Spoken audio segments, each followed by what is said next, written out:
আমি আমার অন্তর থেকে আজকের এই ঐতিহাসিক দিন হুল দিবস আপনাদের সকলকে হুল জোহার জানাচ্ছি। আজকে আমাদের সাঁকরাইল ব্লকে একটি সামাজিক সংগঠন আদিবাসী যুবক বন্ধুদের দ্বারা পরিচালিত সেই সংগঠনের হুল দিবস উদযাপন প্রোগ্রামে আমাকে আমন্ত্রণ করার জন্য বা আপনাদের সকলের সঙ্গে মিলিত হওয়ার জন্য এবং আমি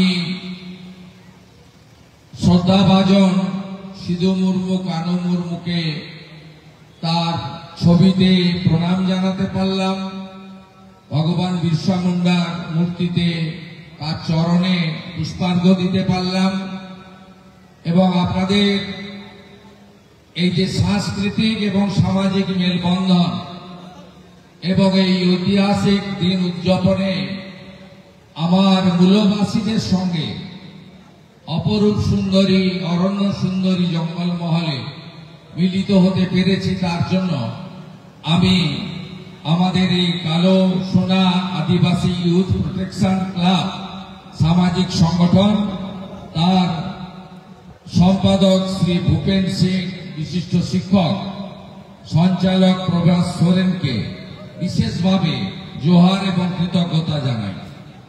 মঞ্চে কৃতি চিকিৎসক ডাক্তার প্রণব টুডু রয়েছেন, আমাদের সঙ্গীত শিল্পী আমাদের শিমল টুডু রয়েছেন, যার সাঁওতালি ভাষার গানে আপনারা অত্যন্ত আনন্দিত হন।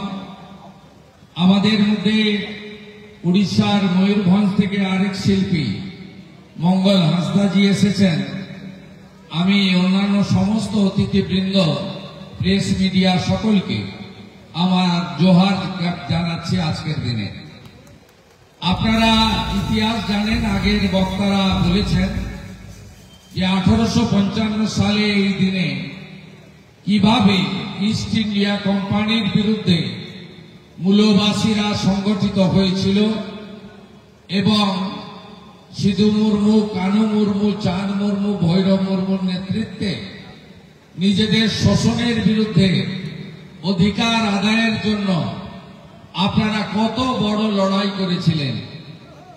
আমি হুল দিবসের কার্যক্রমে বাঁকুড়া, পুরুলিয়া, পশ্চিম মেদিনীপুর, ঝাড়গ্রাম বা আমাদের পূর্ব মেদিনীপুরেরও পাঁশকুড়া সহ পশ্চিমের ডেবরা সহ নানা প্রান্তে আমি কোনো না কোনো বছর আমি যাই 30শে জুন এবং 15ই নভেম্বর ভগবান বিরসা মুন্ডার জন্ম জয়ন্তীতে আমি কোথাও না কোথাও অ্যাটেন্ড করি 2009 সাল থেকে। আমি মনে করি, সব জায়গায় বলি, প্রতিবারে বলি যে ভারতবর্ষ যে 1947-এ স্বাধীনতা পেয়েছে 15ই আগস্ট, এটা ভিত্তিভূমি কিন্তু তৈরি হয়েছিল 1855 সালে হুল বিদ্রোহের মধ্য দিয়ে। ব্রিটিশকে পরাস্ত করার সোপান তৈরি করেছিলেন আপনারা। আপনারা জল, জমি, জঙ্গলের মালিক, রক্ষাকর্তা। আমি সব জায়গায় বলি, হ্যাঁ আপনারা আদিবাসী, হ্যাঁ আপনারা নিশ্চিতভাবে জনজাতীয় বলে কেউ কেউ। আমি আপনাদেরকে মূলবাসী বলি এই কারণে, কারণ ভারতবর্ষ নির্মাণ এবং ভারতবর্ষের সবচেয়ে প্রাচীন জনগোষ্ঠী হলেন আপনারা। আপনারা এই দেশ মাকে, প্রকৃতি মাকে রক্ষা করার কাজ করে গেছেন নিরন্তর ভাবে। এই হুল বিদ্রোহে যে হুলগুলান, তার আজও প্রয়োজনীয়তা আছে, কারণ আজও সমাজে অত্যাচার, অবিচার, শোষণ, নারী নির্যাতন, দুর্নীতি এবং বিভিন্নভাবে আপনারা বা আমরা, শুধুমাত্র আদিবাসীরা নন, সকলেই নানাভাবে, বিশেষ করে আমাদের এই রাজ্যে অত্যাচারিত হচ্ছে। আজকে জঙ্গলমহলে আমি যখন 2009 সালের পরে 10 সালে বিশেষ করে আসি, তখন জঙ্গলমহল কি ছিল? তখন একদিকে যৌথ বাহিনী অর্থাৎ রাজ্য পুলিশ আর প্যারামিলিটারি তৎকালীন সময় 9 সালে 10 সালে, আর অন্যদিকে শাসক দল। তারা যে অত্যাচারটা করেছে এবং যে অবস্থা আমি চোখে দেখেছি, আমি চাই না ওই রকম অবস্থা ফিরে আসুক। আমি নিজে দেখেছি হাঁসদা, সোরেন, মান্ডি, মুর্মু, এমনকি অন্যান্য মাহাতো সহ কুর্মী সহ অন্যান্যদেরও, যারাই জঙ্গলমহলে প্রতিবাদ করেছেন, তাদেরকে, সে সিং হতে পারেন, মাঝি হতে পারেন, মুন্ডা হতে পারেন, তাদেরকে মাওবাদী তকমা লাগিয়ে জেলের ভিতরে মিথ্যা মামলায় ফেলে দেওয়া হয়েছে। আজকে ধীরে ধীরে সেই জায়গা থেকে আমরা বেরিয়ে এলেও যে স্বপ্ন আপনারা দেখেছিলেন বা যে স্বপ্ন আমিও সেদিন আপনাদের দেখিয়েছিলাম, আমরা পূর্ণ করতে পারিনি। কারণ আমাদের মাটির কথা মাটির লোক ছাড়া অন্য কেউ বুঝতেও পারবে না, বলতেও পারবে না। কলকাতা ফ্ল্যাট বাড়িতে থাকা বাবুরা কখনোই জঙ্গলমহলের মানুষের যন্ত্রণার কথা, তাদের অভাব অভিযোগ নিষ্পত্তির কথা তারা কখনোই পূরণ করবেন বলে আমার বিশ্বাস নেই। আমি নিজে হাতে কলমে দেখেছি। আজকে অরণ্য নেই। অরণ্য আপনি দেখবেন 10 বছর আগে জঙ্গল কি সুন্দর ছিল। এখন সব জায়গায় হাত দিতে দিতে জঙ্গলের গাছগুলো সাফাই হয়ে যাচ্ছে। এ বড় কষ্ট আর বেদনার কথা। এত নদী নালা বেষ্টিত, শুধুমাত্র কাঁসাই সুবর্ণরেখা নয়, আপনি যদি ছোট ছোট নদী নালাগুলো দেখেন, কোথাও বালি আর মাটির অস্তিত্ব নেই, সব শেষ হয়ে গেছে। প্রকৃতি মায়ের উপরে এই যে অত্যাচার, এই অত্যাচার আমরা নিশ্চিতভাবে আশা করিনি। মাননীয় ভূপেন সিং মহোদয় বলেছেন, অধিকার কেউ দেয় না, অধিকার আদায় করতে হয়। তাই হুল দিবসে দাঁড়িয়ে আজকে নতুন করে আবার উলগুলানের আহ্বান আমাদের দিতে হবে। কারণ আজকে যদি আমার বোনেরা, আমার বেটিরা, আমার কন্যারা সুরক্ষিত না থাকে, ডাক্তার বোন যদি মেডিকেল কলেজে ডাক্তারি করতে গিয়ে ধর্ষিতা হয়ে খুন হন, কলেজ ছাত্রী যদি কলেজে পড়তে গিয়ে ধর্ষিতা হন, তাহলে আমাদের কি প্রয়োজন নেই আর একবার নতুন করে বিদ্রোহ করার? আমি বলি প্রয়োজন আছে। আজকে যে কথা ভূপেন সিং বলেছেন যে আমাদের রাজ্যে পার্মানেন্ট চাকরি তুলে দিয়েছে, আজকে এর ফলে আমাদের এসটিদের যে রিজার্ভেশন বাবা সাহেব আম্বেদকর দিয়ে গেছেন, আপনাদের ন্যায্য অধিকার, আজকে রিজার্ভেশনের সুযোগ আপনারা পাচ্ছেন না। কন্ট্রাকচুয়াল চাকরি, ক্যাজুয়াল চাকরিতে, ভিলেজ পুলিশে আপনারা রিজার্ভেশন পেয়েছেন না, সিভিক ভলেন্টিয়ারে রিজার্ভেশন পেয়েছেন না, আশা কর্মীদের রিজার্ভেশন পেয়েছেন না, আইসিডিএস এর রিজার্ভেশন পেয়েছেন না, জুনিয়র কনস্টেবলে রিজার্ভেশন পেয়েছেন না, হোমগার্ডের রিজার্ভেশন পেয়েছেন না, লেডি কনস্টেবলে রিজার্ভেশন পেয়েছেন না। তাহলে আজকে যে অধিকার সংবিধান দিয়ে গেছে, সেই অধিকারটুকু কেড়ে নেওয়া হচ্ছে। আমি ভারতীয় জনতা পার্টি করি বলে বলছি না, ওই পরিচয়ে আসিনি, কুটুম পরিচয়ে এসছি। আপনি বলুন তো, স্বাধীনতা পেয়েছি তবে, 47-এ সংবিধান তৈরি হয়েছে, ভারতবর্ষে সরকার তৈরি হয়েছে। অলচিকি লিপি কবে বেরিয়েছিল? আবিষ্কার হয়েছিল 1925 সালে পণ্ডিত রঘুনাথ মুর্মু। কে দিয়েছে সাঁওতালি ভাষাকে সংবিধানের 8ম তফসিলে? অটল বিহারী বাজপেয়ী, ভারত রত্ন। তিনি যখন প্রধানমন্ত্রী ছিলেন তিনি সাঁওতালি ভাষাকে সংবিধানের 8ম তফসিলে দিয়ে গেছেন। ভারতবর্ষের 1 নম্বর চেয়ারের নাম কি? রাষ্ট্রপতি। 1 নম্বর চেয়ার, সেখানে কাকে বসিয়েছেন? ভারতবর্ষের প্রধানমন্ত্রী শ্রীমতী দ্রৌপদী মুর্মু।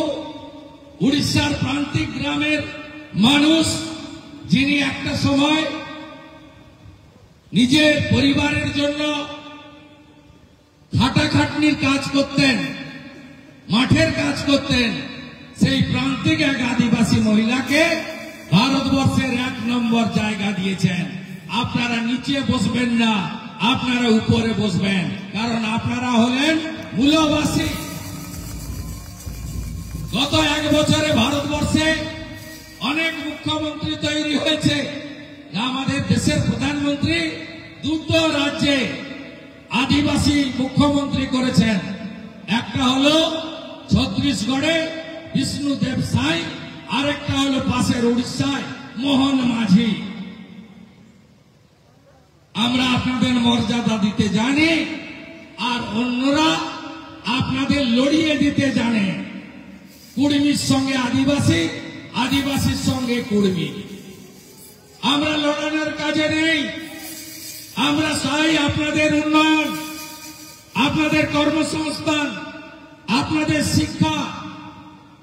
এত স্কুলে, কলেজে, ইউনিভার্সিটিতে সাঁওতালি ভাষায় অধ্যাপক শিক্ষক নেই কেন? কেন পড়ার সুযোগ পাচ্ছে না? ভাষা, সংস্কৃতি কেন অধিকার আপনারা পাচ্ছেন না? আজকে আপনাদের এগুলো ভাবতে হবে হুল দিবসে। আমি আপনাদের এই কথাগুলো বলছি। গোটা ভারতবর্ষে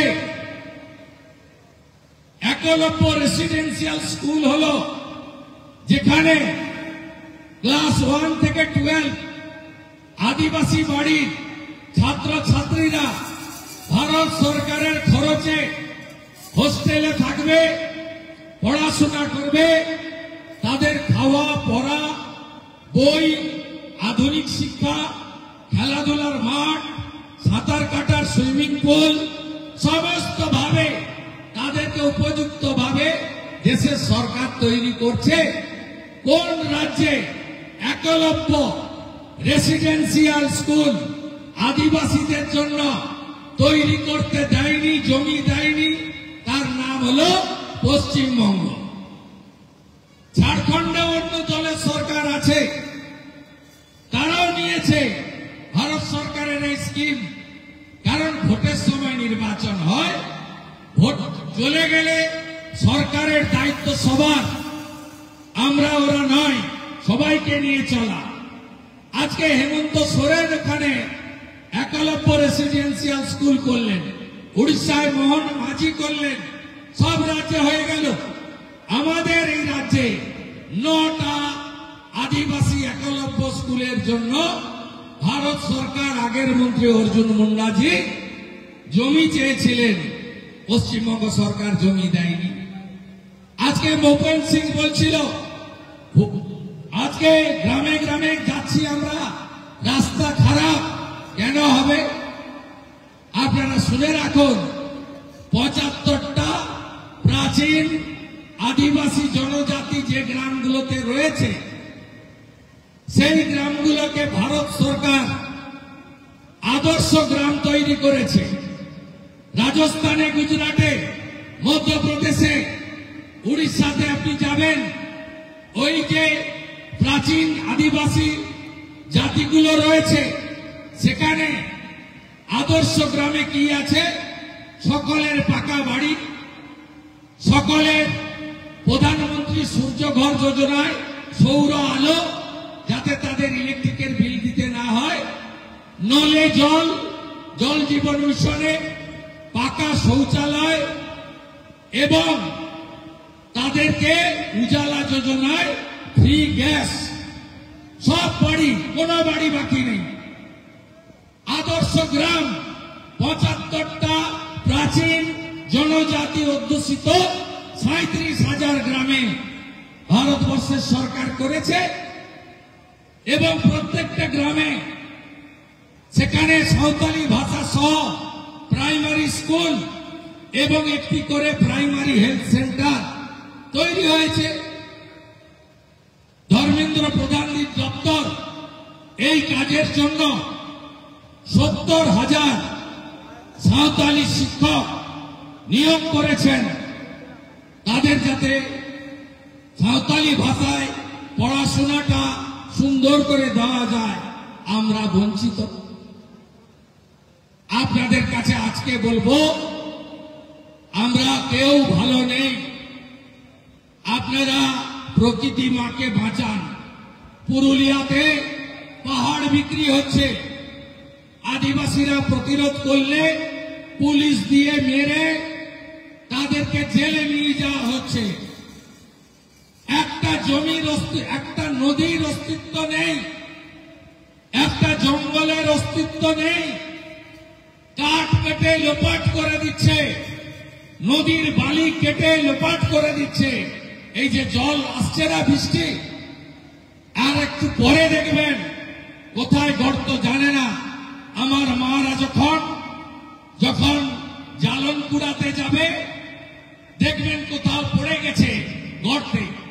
গত বছর এই ঝাড়গ্রামে একাধিক নদীতে এমন খনন হয়েছে, ৫ থেকে ৬ জন স্কুল ছাত্র এবং জ্বালনি কুড়োতে যাওয়া মা মারা গেছেন।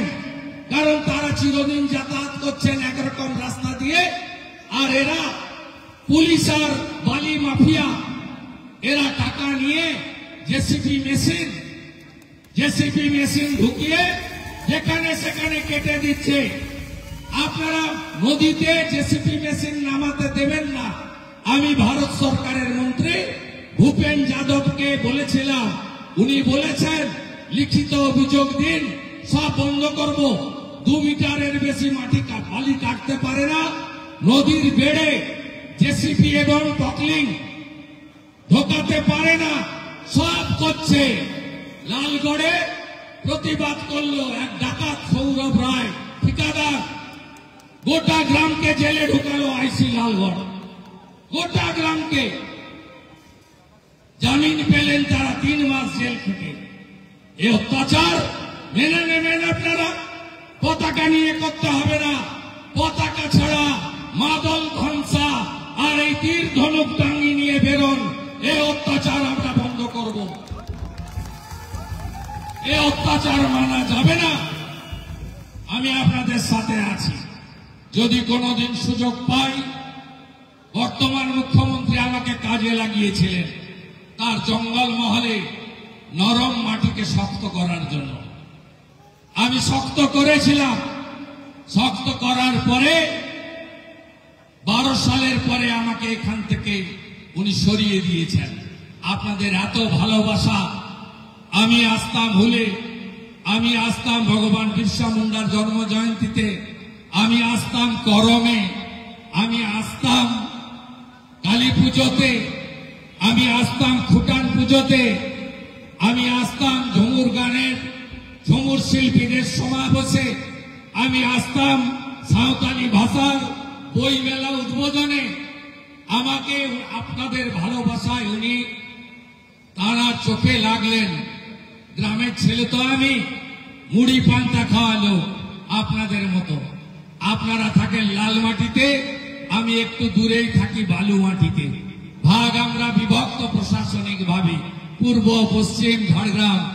আমরা দেহ মনে বিশ্বাসে মানসিকতায় বস্ত্রে খাদ্যে সামাজিক রীতিতে সংস্কৃতিতে আমরা অবিভক্ত মেদিনীপুর। তাই আমাকে এখানে উনি ব্যবহার করেছেন, তারপরে ছুড়ে ফেলে দিয়েছেন। আমি যদি কোনোদিন সুযোগ পাই, জঙ্গলমহলের অরণ্য, জঙ্গলমহলের পাহাড়, জঙ্গলমহলের জমি, জঙ্গলমহলের আদিবাসী মানুষ, আদিবাসী শিক্ষিত যুবক যুবতী, আদিবাসীরা এত ভালো খেলাধুলা করে, তাদেরকে আমরা আন্তর্জাতিক স্তরে নিয়ে যেতে পারি। আমাদের যদি ভবিষ্যতে কোনোদিন সুযোগ পাই, আপনারা সুযোগ দেন, 1000 টাকা জয় জোহার নয়, 3000 টাকা ভাতা দেব। লোক প্রসার শিল্পীদেরকে সঠিক জায়গায় নিয়ে যাব।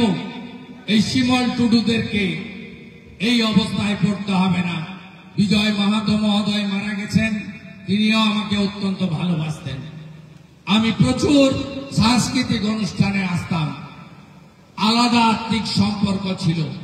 যখন প্রোগ্রাম শেষ করে যেতাম, তখন সুন্দর করে ওই যে শাল পাতার মধ্যে, কেন্দু পাতার মধ্যে পিঠা বানিয়ে আপনারা তুলে দিতেন আমাকে। আমি হেঁটে হেঁটে হেঁটে জঙ্গলমহল থেকে বিচ্ছিন্নতাবাদী শক্তি আর যৌথ বাহিনীর অত্যাচার বন্ধ করেছিলাম। এমন কোন জায়গা নেই যেখানে আমি পদব্রজে হাঁটিনি এবং এলাকায় এলাকায় যাইনি। আমার মনে আছে, এই যে রাস্তা দিয়ে ওপাশ দিয়ে গুপ্তমণি থেকে আসছেন, আমি 2010 সালে মহাষষ্ঠী দুর্গাপুজোর দিন লালগড়ে ছিলাম পুজো বাদ দিয়ে। আমি 2010-এর কালী পুজোর দিন পুজো ছেড়ে চুনপাড়ায় এসে আমি উত্তম মাহাতো দেহ কুড়িয়েছিলাম। কখনো সনাতন হেমব্রম, কখনো উত্তম মাহাতো, এদের অত্যাচারের বিরুদ্ধে লড়াই করেছি। আমার কথায় উৎসাহিত হয়ে প্রয়াত ডাক্তার সুকুমার হাসদা 2.5 বছর চাকরি বাকি ছিল, চাকরি থেকে পদত্যাগ করে সমাজ সেবা এবং রাজনীতিতে এসেছেন। আমার কথায় বিশ্বাস করে তরুণ ডাক্তার, আরো 30 বছর ডাক্তারি তার বাকি ছিল, তিনিও ডাক্তারের কাজ ছেড়ে আপনাদের চিরাচরিত যে পোশাক পাঞ্চি পরে আজকে তিনি আমাদের মধ্যে আছেন, ডক্টর প্রণব টুডু। আমি আপনাদের নিয়ে আগামী দিনে আপনাদের এগিয়ে নিয়ে যাওয়ার কাজ করব। অধিকার আদায়ে আপনারা সবাই ঐক্যবদ্ধ থাকবেন, এক থাকবেন, একসঙ্গে লড়বেন। আমি এই সামাজিক সংগঠনকে ধন্যবাদ দেব যে তারা এই ব্লকের কৃতি ছাত্রছাত্রী, আদিবাসী ছাত্রছাত্রীদের আজকে সম্বর্ধিত করবেন এবং অনেকগুলো ক্লাব গাঁওতাকে বাদ্যযন্ত্র দেবেন এবং অনেকগুলো ক্লাব গাঁওতাকে তারা খেলার সামগ্রী দেবেন। আমি দুটো করে দিয়ে দেবরা যাব, ওখানে কন্যা সুরক্ষা যাত্রাতে অংশগ্রহণ করতে হবে। আমাদের রাজ্যের কন্যারা ভালো নেই, আমাদের বোনেরা ভালো নেই, আমাদের দিদিরা ভালো নেই, আমাদের তাদের পাশে দাঁড়াতেই হবে। সবাই ভালো থাকবেন। আমি সবাইকে আরেকবার জোহার জানিয়ে আমার কথা শেষ করলাম। অসংখ্য ধন্যবাদ মাননীয় জঙ্গলমহলের বড় কুটুম সম্মানীয় শুভেন্দু অধিকারী মহাশয়কে আমার পক্ষ থেকে এবং ক্লাবের পক্ষ থেকে অসংখ্য ধন্যবাদ জানাই। এখন উনি কৃতি ছাত্রীর হাতে কিছু সম্মান তুলে দিবেন। আমাদের কেশিয়াপাড়া জিএম হাই স্কুলের ছাত্রী মাধবী মুর্মুর হাতে কিছু স্মারক তুলে দিচ্ছেন মাননীয় শুভেন্দু অধিকারী মহাশয়। তারা নিহার সিধু কেন বিরসা মুন্ডা ক্লাব নিত্যদলের কর্মকর্তাকে মঞ্চে আসার জন্য অনুরোধ করছি, আসেন। ওনার হাতে কিছু সম্মান তুলে দিচ্ছেন মাননীয় শুভেন্দু অধিকারী মহাশয় ও ক্লাবের, এবং আমরা সম্মান জানাবো আমাদের সাঁওতালি জগতের শ্রেষ্ঠ সিঙ্গার মাননীয় শিমল টুডু মহাশয়কে সম্মান জানাবেন আমাদের জঙ্গলমহলের বড় কুটুম মাননীয় শুভেন্দু অধিকারী মহাশয়।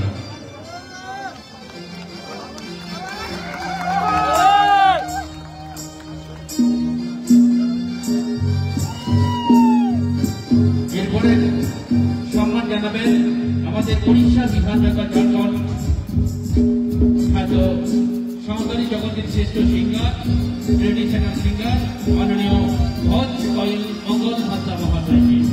ওনাকে সম্মান জানাচ্ছেন আমাদের জঙ্গলমহলের বড় কুটুম মাননীয় শুভেন্দু অধিকারী মহাশয়।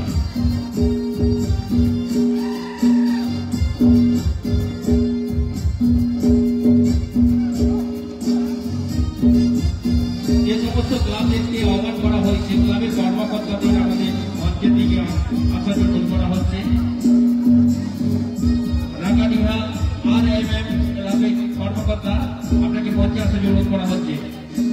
হরিকা বিদ্যুতানন্দ ক্লাবের কর্মকর্তা আপনিও মঞ্চে আসুন। রাঙ্গাডিহা RMMS ক্লাবের কর্মকর্তা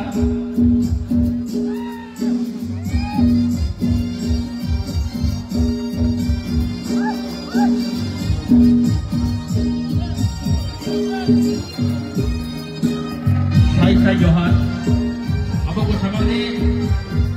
Hari kena wanita Syubendu Adhikari lagi. Menakin dia bernyata mana Himal Duru lagi.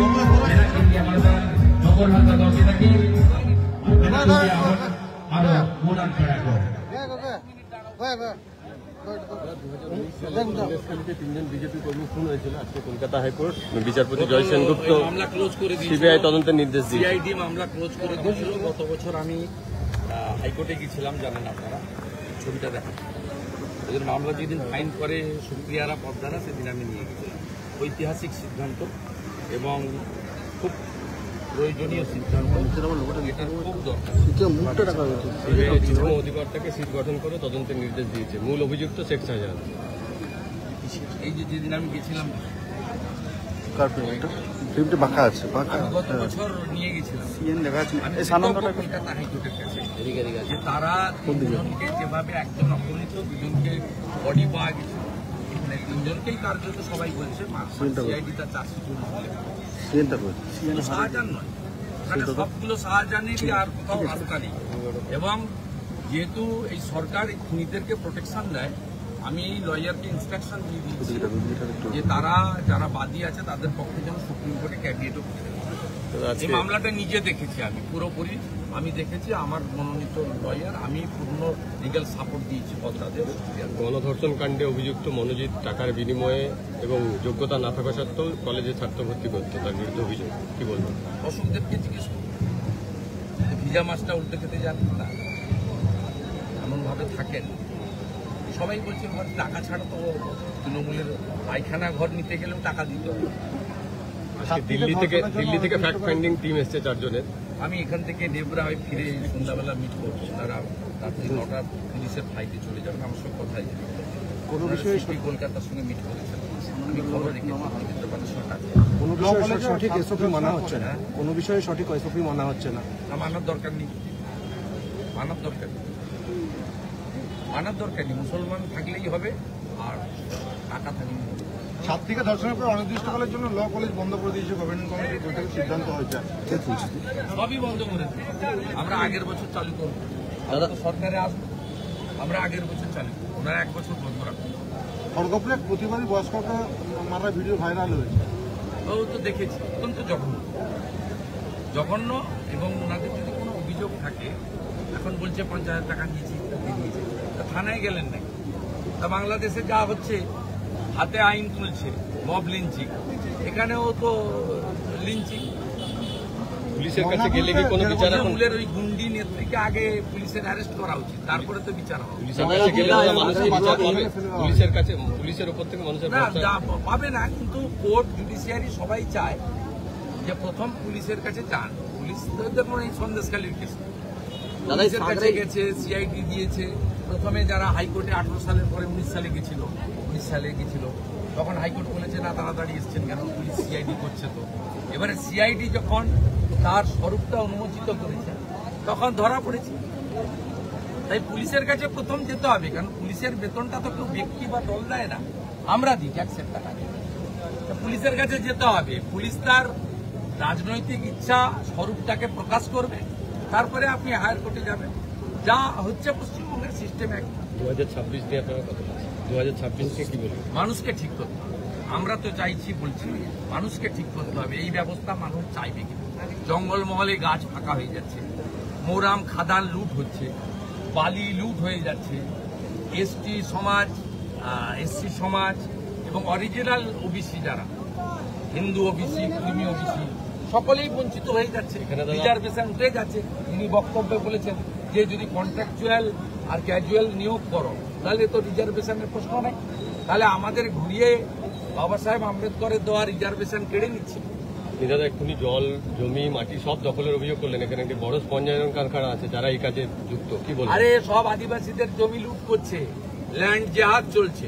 Sunil Patwari তার রাজ্য সরকারের সঙ্গে হাইপর বিজনেস পুরো একদম দখল করছে, পরিবেশ নষ্ট করছে এবং গোটা লোধাশুলি, ঝাড়গ্রাম, এই যে গুপ্তমণি, আমাদের কলাইকুণ্ডা সহ এই যে গোটা আদিবাসী বেল্ট, এই বেল্টে সমস্ত লোকের ফুসফুস সহ দুরারোগ্য সব রোগ যেগুলো এই পলিউশনের জন্য হচ্ছে। দাদা এখানে আমি ওটা হাত দেবো। কেন্দ্র তো ব্যবস্থা নিতে পারে। এখানে আদিবাসী সমাজ খুব বড় লড়াই করছে এইটা নিয়ে, ল্যান্ড জিহাদ নিয়ে। ওরা আমাকে অনেকবার মেসেজ করেছে, আমি বুঝতে পারিনি। আমি ওটা টেক আপ করবো এবং এটা ছাড়বো না। পাটোয়ারির ব্যবসা বন্ধ করবো হাইকো এবং পুলিশকে নিয়ে। একটা সৌরভ রায়ের গাড়ির বিরুদ্ধে প্রতিবাদ করেছিল বলে লালগড়ের একটা গোটা গ্রামকে জেলে ঢুকিয়েছে, গোটা গ্রামকে। পাটোয়ারিরা দাদা বড় ব্যাংক ফ্রডের সাথে যুক্ত আছে, কি তারা মানুষকে ঠিক করতে হবে। এই অত্যাচার তারা সহ্য করবে? আমরা তো বলছি না পতাকা নিয়ে করো, প্রয়োজন হলে পতাকা ছেড়ে করো না। আমি যখন জঙ্গলমহলে প্রথম আসি পতাকা নিয়ে আসিনি। আপনি কি মানুষগুলোর হয়ে আন্দোলনে নামবেন? আমার সঙ্গে এদের আত্মীয়তা আছে। আপনি প্রশাসনিক ভাবে পূর্ব পশ্চিম ঝাড়গ্রাম করেছেন, আমরা সব মেদিনীপুর, আমরা আমাদের খাওয়া পড়া ভাষা সব মেদিনীপুর। আমি হয়তো সাঁওতালি বলতে পারি না কিন্তু বুঝতে পারি, আমি হয়তো কুর্মি বলতে পারি না কিন্তু কুর্মি বুঝতে পারি। এমনকি পাশের রাজ্য উড়িষ্যা কিছু বলতেও পারি, বুঝতেও পারি। আমাদের সকলের কালচার এক, একদম একই কালচার। আপনার কালচারও একই। আপনি মেদিনীপুরের লোক, ঝাড়গ্রাম হতে পারে, ওটা প্রশাসনিক জেলা, কিন্তু আমরা অবিভক্ত মেদিনীপুর। অপরূপ জঙ্গল সুন্দরী আমাদের আছে, সুন্দর হলদিয়া বন্দর আছে, আমাদের অপরূপ দীঘার সৈকত আছে, আমাদের দুহাত ভরে প্রকৃতি মা দিয়েছে। তা আমরা সেগুলোকে অতি লোভে বিদেশে বাড়ি করার জন্য, ছেলে মেয়েকে ক্যাপিটেশন ফি দিয়ে ডাক্তার ইঞ্জিনিয়ার বানানোর জন্য, একাধিক পত্নীকে রাখার জন্য আমরা সেই আমাদের দেওয়া জিনিসগুলো এক শ্রেণীর আমলা, এক শ্রেণীর নেতা মন্ত্রী আজকে নষ্ট করছে। অভাবের জন্য গান গান আর না।